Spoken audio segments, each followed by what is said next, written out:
Welcome to our channel. Today we are exploring nouns, a fundamental part of speech. Let's dive in and discover what nouns are and how they work in sentences.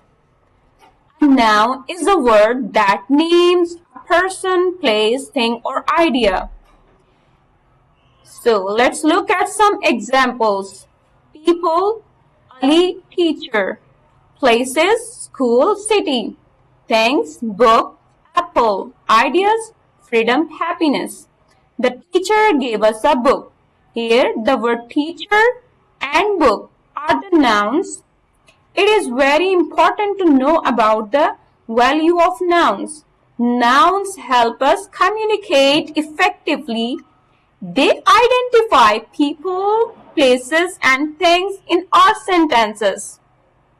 Nouns are the building blocks of language.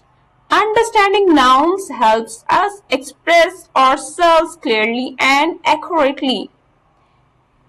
So these were the nouns. Thanks for watching. Do not forget to like and subscribe for more language lessons.